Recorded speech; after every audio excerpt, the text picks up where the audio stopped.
si Garma, si Royina Garma, yung pulis na babae. Paano nila ginawa? Di ba una sinabi nila, uy, pinatay mo ang boss mo, may kaso kang murder. Tapos anong ginawa nila sa likod? Sinabihan nila, hindi ka namin iimbestigahan sa murder.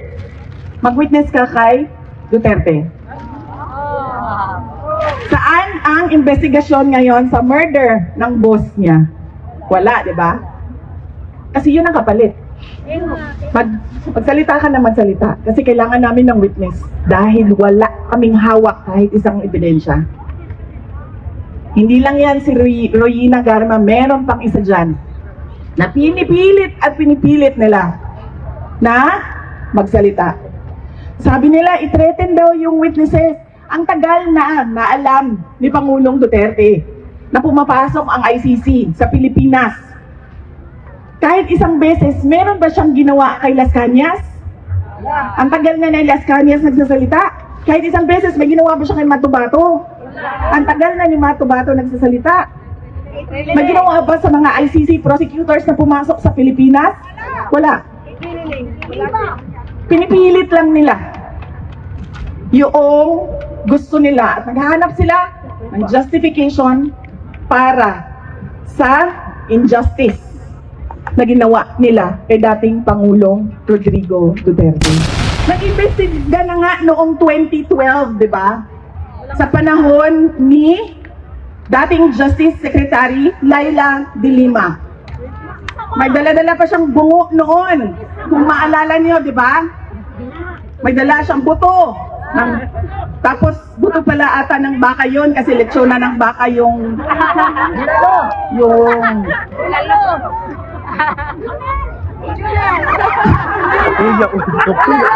diba? Noong sinabi na bigay niyo sa amin. Isa-isahin natin ang mga pangalan. Hindi yung pwedeng magsasabi ka lang 30,000 ang namatay.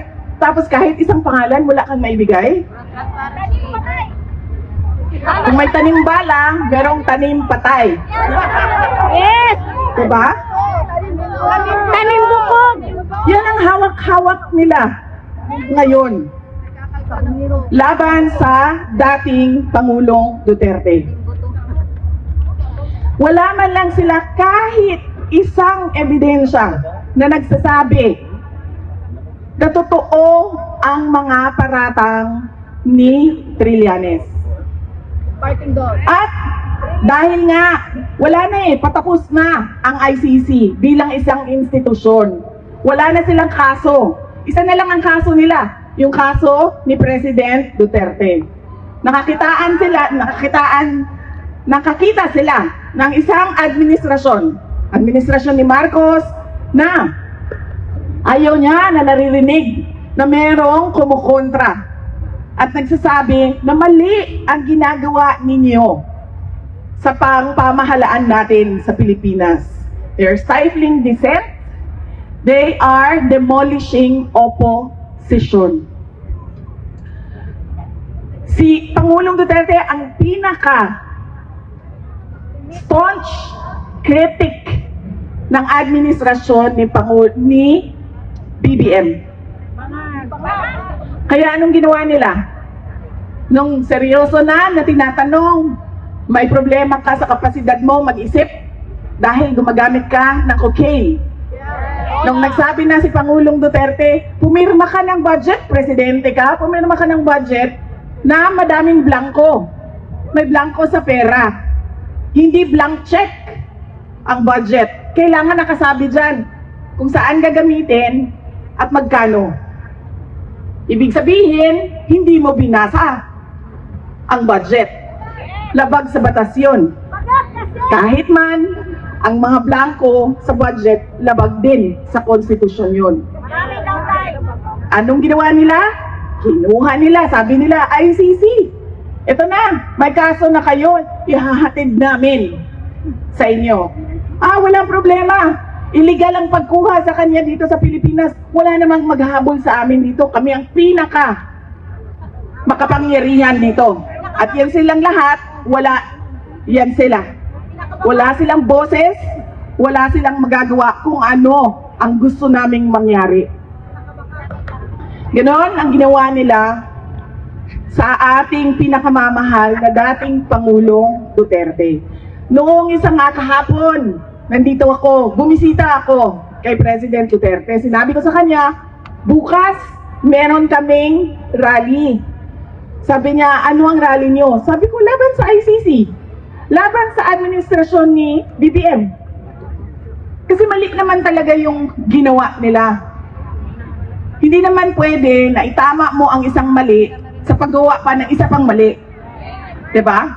Correct. Tapos sabi niya, bakit? Meron pa bang mga tao na pumupunta doon? Sabi ko, ang daming Pilipino sa buong mundo ang lagi-laging gumagawa ng pagtitipon.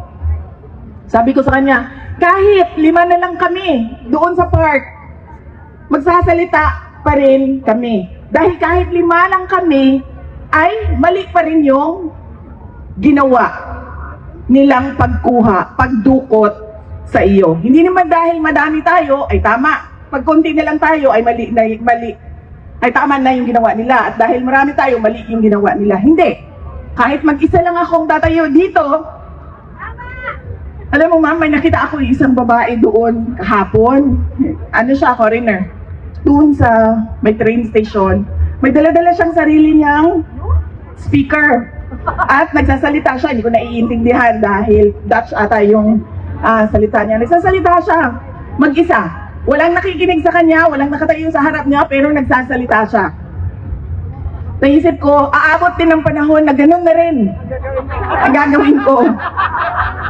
Kahit mag-isa ako, magsasabi ako sa ICC, mali ang ginawa ninyo. At pinagpipilitan nila ang mali na ginagawa nila dahil dinidikdik nila sa ating lahat ang kanilang mga paniwala. It's a very Western-centric mindset. Nakita niyo ba kung meron silang nakuhang mga malalaking detainees, mga akusado? Saan sila lagi kumukuha ng mga tao na nililitis nila? Sa Africa. Andun sa loob, kasama namin. Hindi ko lang sila makausap dahil French ang kanilang pananalita. Ganon ang ginawa ng ICC. At ngayon, dahil alam nilang dalawa, alam ng ICC, alam ng administrasyon ni BBM, na wala kahit isang ebidensya, ay gumagawa na sila ng ebidensya. Lahat ng namatay, war on drugs. Yes. Lahat ng buto, War on drugs. war on drugs.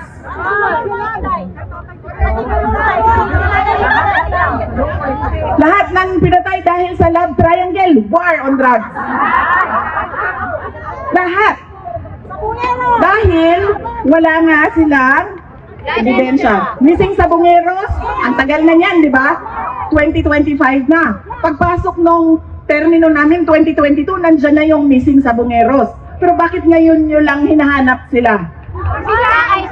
Di ba? Kasi walang buto. Kailangan natin ang buto. Hanapin natin ang missing sa Bungeros. Mga biktima ng war on drugs. At anong ginawa nila? Doon, sabi nila, mag-iimbestiga ang Pilipinas. Bubuksan natin ang EJK Task Force na mag-iimbestiga. Nung wala talaga silang makita, wala silang mahanap, ano sabi nila? Ay, wala na. Sinunog na lahat ng ebidensya. Guys, sinungaling. Nawala na lahat ng ebidensya. Sinunog na. Nag-imbestiga na nga noong 2012, di ba? Sa panahon ni dating Justice Secretary Laila De Lima. May dala-dala pa siyang bungo noon. Kung maalala niyo, di ba? May dala siyang buto. Tapos buto pala ata ng baka yon kasi lechona ng baka yung Lalo.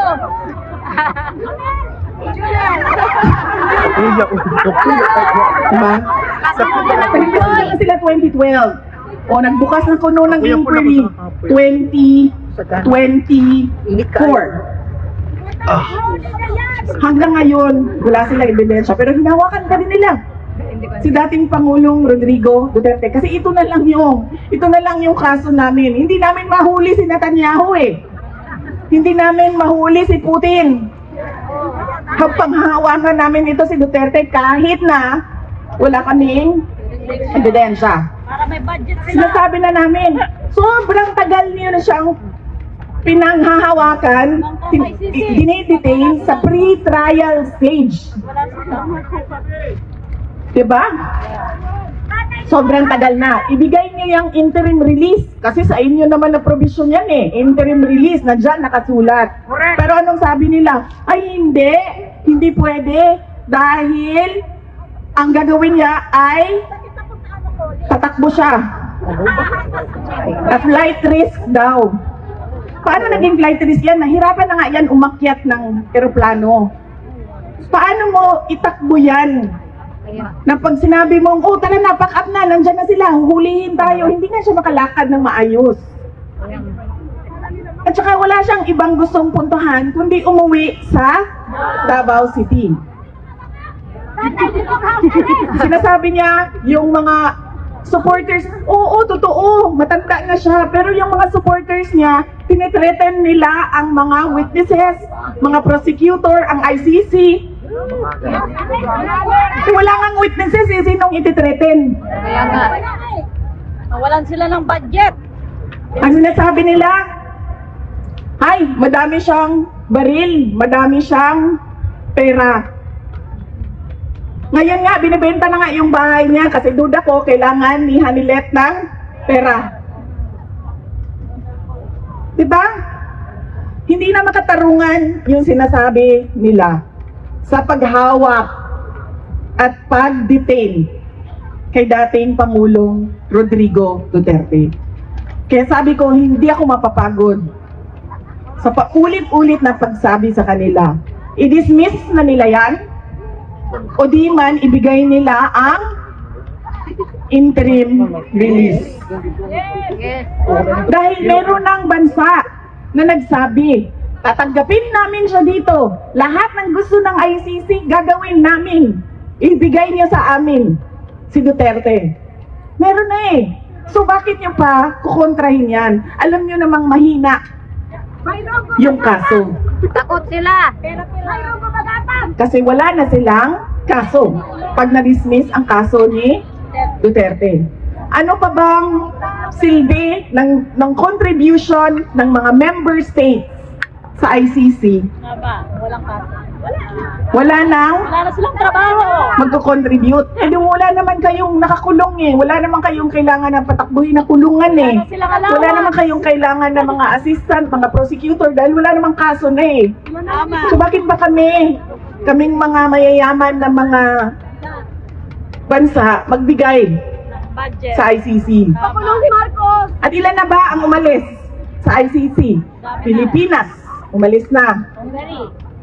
Sino yung isa? Hungary, umalis na. America. Dahil nagising na. America. Nagtapos. Alam na nila na wala ito. Gusto lang nila ipilit ang kanilang paniniwala sa global order. Kahit kayo-kayo lang yan mga Pilipino, sasali kami. Makikialam kami. Kahit bansa nyo yan, hindi naming bansa yan, makikialam kami. At sa pilit nilang pakikialam, sa pagpilit nilang pakikialam, gumagawa na sila nag-iimbento na sila ng witnesses, nag-iimbento na sila ng Kaso. nakita nyo ba yung investigation sa House of Representatives?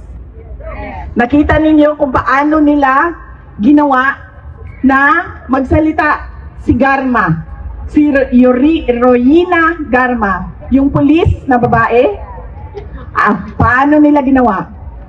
Diba una sinabi nila, uy, pinatay mo ang boss mo, may kaso kang murder. Tapos anong ginawa nila sa likod? Sinabihan nila, hindi ka namin iimbestigahan sa murder. Mag-witness ka kay Duterte.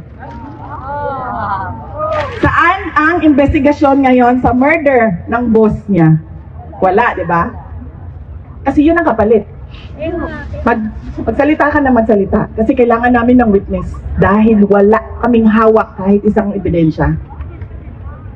Hindi lang yan si Royina Garma, meron pang isa dyan na pinipilit nila na magsalita. Sabi nila, i-threaten daw yung witnesses. Ang tagal na alam ni Pangulong Duterte na pumapasok ang ICC sa Pilipinas. Kahit isang beses, meron ba siyang ginawa kay Las Cañas? Ang tagal na Las Cañas nagsasalita. Kahit isang beses, may ginawa ba siya kay Matubato? Ang tagal na ni Matubato nagsasalita. May ginawa ba sa mga ICC prosecutors na pumasok sa Pilipinas? Wala. Pinipilit lang nila yung gusto nila at naghahanap sila ng justification para sa injustice na ginawa nila kay dating Pangulong Rodrigo Duterte. Kaya yan po mga kababayan, ang kailangan natin paulit-ulit na sabihin sa mundo. Kanina may nagtatanong, nagrarally tayo ng nagrarally, wala namang nakikinig sa atin, tayo-tayo lang din. Ano bang pwede nating gawin? Madami sa inyo ang dual citizens na. Yes. Diba? Yes. Madami sa inyo, ang karamihan sa inyo, majority dito, 90% or 98 siguro percent ay tiga Europe. Yes. Yeah.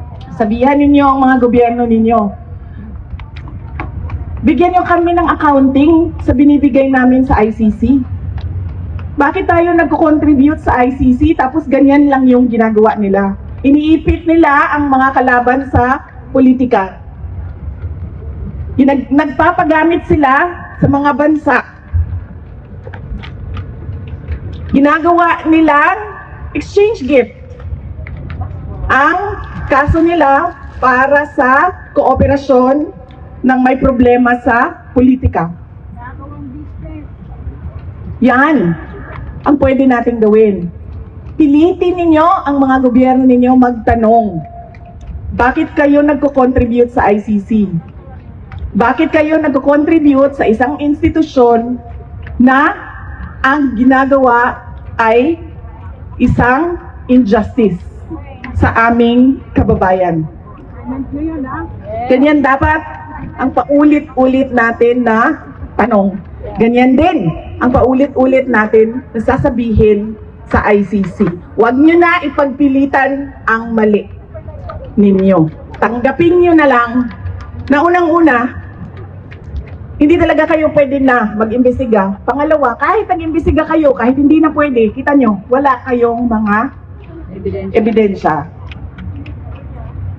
Doon sa Pilipinas, lahat ng namatay ay War on drugs. war on drugs. Para lang